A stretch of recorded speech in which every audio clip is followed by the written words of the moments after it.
Welcome to episode 2 of Following Freak Show, a show dedicated to discussing last night's episode of American Horror Story Freak Show. I'm your moderator, Perry Nemiroff, and here are our panelists. Hi, I'm Alexis Sarala. Hi, I'm Meg Patterson. Hi, I'm Sasha Capelli.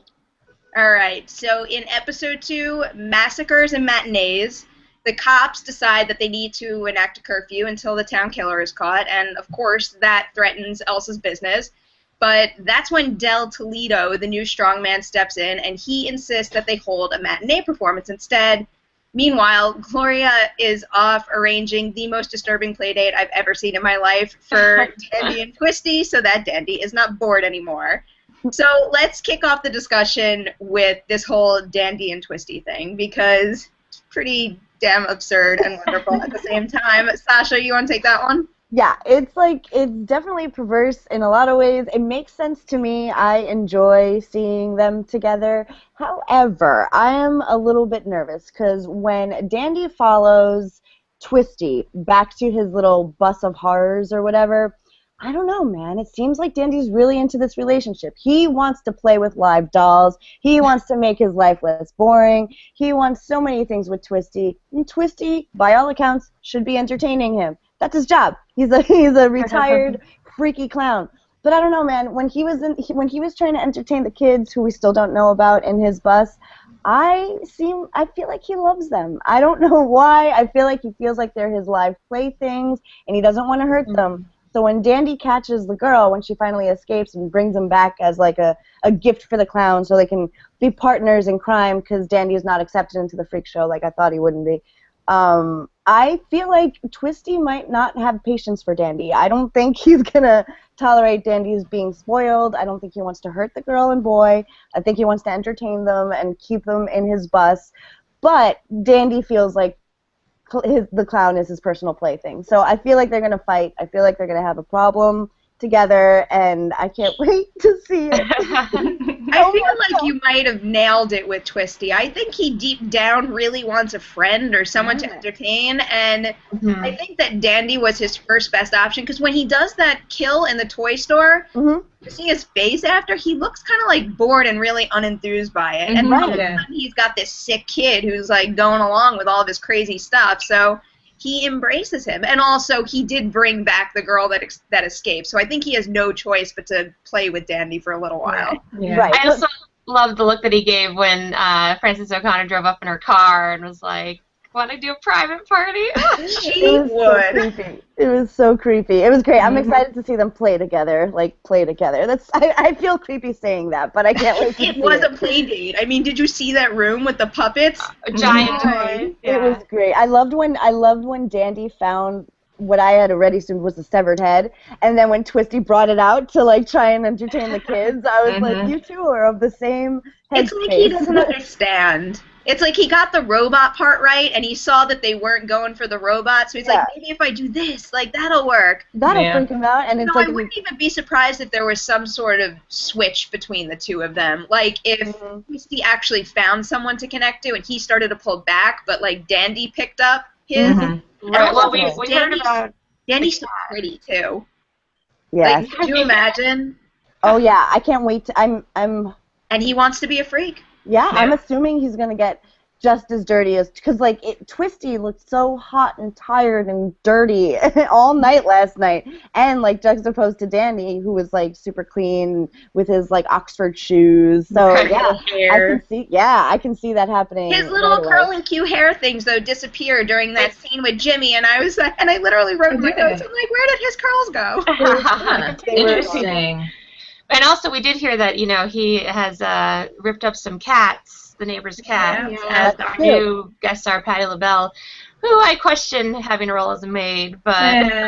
Which one of you had the theory about Dandy, actually? That was me. That was, I thought that maybe he's, because we're missing, if you look back at the old from the 30s Freak Show, we're missing a wolf boy. So naturally, maybe, because she says something about, like, you get a rash when you're cross, and how...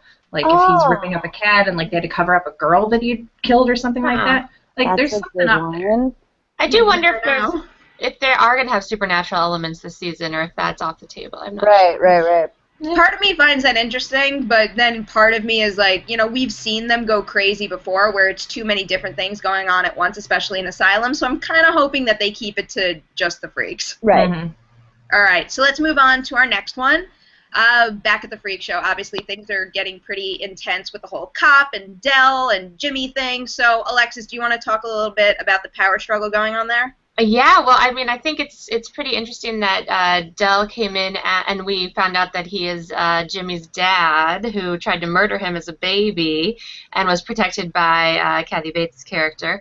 And it's interesting that Elsa just accepted him with that and she didn't seem to know any of this backstory. But then how quickly he took power away from her was a little bit odd to me. Yeah. Because she seems like a tough ass bitch and that she would let that happen. Was a little At one point, he says to Kathy Bates, "I'm in charge," and I wrote back, "Since when are you?" In my notes, I wrote, "Since when are you in charge?" I think he just pushed that a little far too fast. I think there was a little piece that might have been missing. Maybe they cut it out, but right. There needs to be a stepping stone to that. Yeah, he seems also like Jimmy loves the freaks in the freak show. He wants them to be accepted, whereas Dell just wants to make money off of them, it seems like, and was so willing to throw poor Meep under the bus when Jimmy tried to frame him for the sheriff's death and pass it along to poor little Meep. Meep really freaked me out the last episode where, everyone freaked me out, but I didn't really like Meep the first time, also because I'm obsessed with animals, and he was just ripping apart helpless animals. But it's impossible to see, a guy in a blue furry suit being, shipped off to a prison cell and not feel bad for him. Yeah, with a headpiece. Yeah, and Jimmy, I love what that did to Jimmy. I'm really curious to see what happens with that character, because the first episode, I was kind of like, Evan Peters is a bit of a schmuck this time. I don't know if I'm going to warm up to him, but holy shit, he really, kudos to him. There's some great work in this episode. Yeah, definitely. It's interesting. Ryan Murphy seems to, in all these seasons, he's really into the idea of absentee families, bad moms, bad dads. We have Elsa stepping in for the bad mom of Bet and Dot. We have a lot of instances. Very bad mom. Yeah, very bad mom. She's playing favorites with her children, and it's no good. And they're attached. No. Yeah. I don't know if Dell is as bad as we think he is, though. Because, first off, you don't throw out information like that and have it be so straightforward. And also, because when Kathy Bates walks out, he looks so sad. I have a feeling that flashback is just not the whole story. There might have been a noble reason that he did that, even though that sounds ridiculous at the same time. Yeah, no, I think we can all agree we need more Angela Bassett.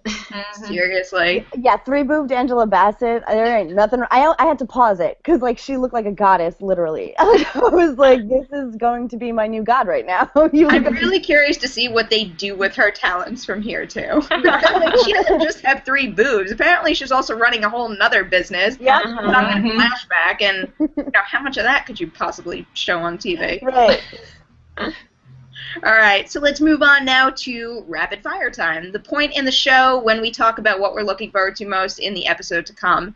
And the next episode is already the Halloween episode, which feels like it came up crazy fast, but I am incredibly excited. And, I mean, with a Halloween episode for the show, what is there to look forward to? Things are crazy, and based on that coming attraction, it looks like we're getting a lot of new characters, but I'm just obsessed with Twisty and Dandy at this point. I am so fascinated by that relationship and the dynamic between the two and how they communicate with each other, because, Dandy doesn't shut up. Twisty can only emote through eye contact, and, I mean, the two actors, John Carroll Lynch and Finn Wittrock, I just, reversed the letters, are so damn good together, so I kind of want to see where that goes, because I don't think it's going to end up pretty for both of them. Meg, what about you? What are you looking forward to next time around? I said last night that I'm never going to sleep again after Twisty's face fell off, because we kept trying to figure out if his mouth moves or if it's just this metal piece, and as we found out yesterday, it's a metal piece. It swings open, and then there's just blackish gray. So, Halloween, how apt if his mask falls off. I want to know what his backstory is and what happened to him, and that scared the crap out of me, the whole clown thing. And then I'm hoping Dennis O'Hare comes in next week, because he's one of my favorite actors in the whole series. And he's I think he must, because he's connected to Emma Roberts' character. Yeah, I don't remember seeing him in the coming attractions, but she was definitely there. Yeah, she's definitely there. What about you, Sasha? What do you got?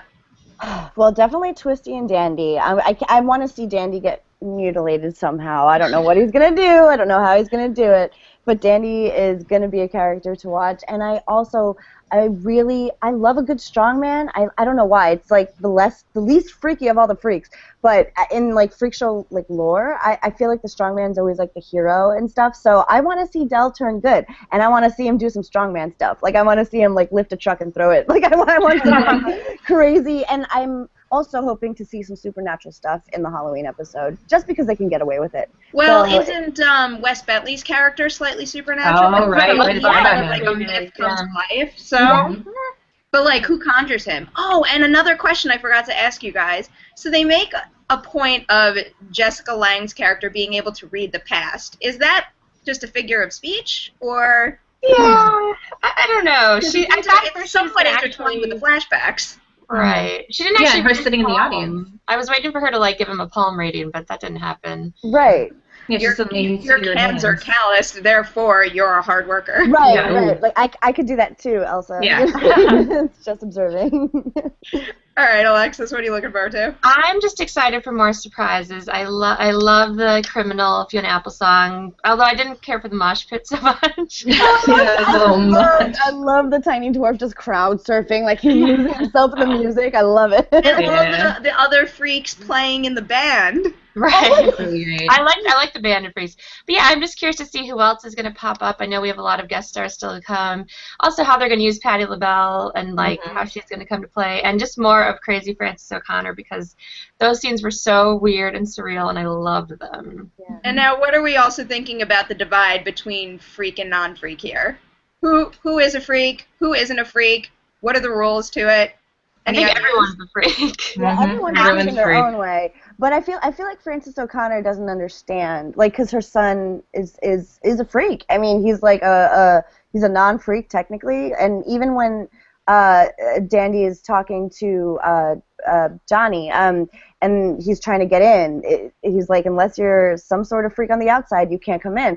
But Dandy's a freak on the inside, and his mom doesn't get it. I feel like, so like it's just like a matter of understanding the kind of freak you are and not understanding the kind of freak you are sometimes. What about Elsa? I mean, does anybody even realize that she has no legs? Oh, that's right. Doesn't seem like it. She covered them quickly when Jimmy came in, and I think she doesn't want to think of herself as a freak, but I think it kind of bothers me because she just runs around saying, my monster's this. And, like, I even like the term monsters because, I don't know, freak versus monsters, one doesn't sound any better than the other. No, and they seem to get really offended when it's repeated. So, I really want Elsa. Maybe she'll come through. I want her to care about her freaks. I was disappointed when she tried to turn the twins against each other. Like, I'm not even excited about seeing that. I mean, I am a little bit because it's going to be disgusting, but I wanted her to be like, I wanted her to care. I wanted her to be the mother hen. So maybe she will at some point.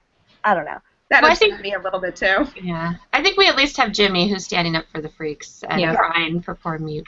Yeah, he quickly got up there to one of my favorites now. Yeah. All right. Yeah. So that's all the time we've got, and a wrap on episode 2 of Following Freak Show. Be sure to keep an eye out for new installments of the show. Every single time an episode of American Horror Story airs, you can catch it on Collider and also on our YouTube channel, Shock Till You Drop. And, of course, we'd love to know what you're thinking about the show, so feel free to leave a comment in the comment sections, and then maybe next week we'll discuss your topics on our show. So thanks so much for following Freak Show with us, and we'll see you next time. Bye. Bye.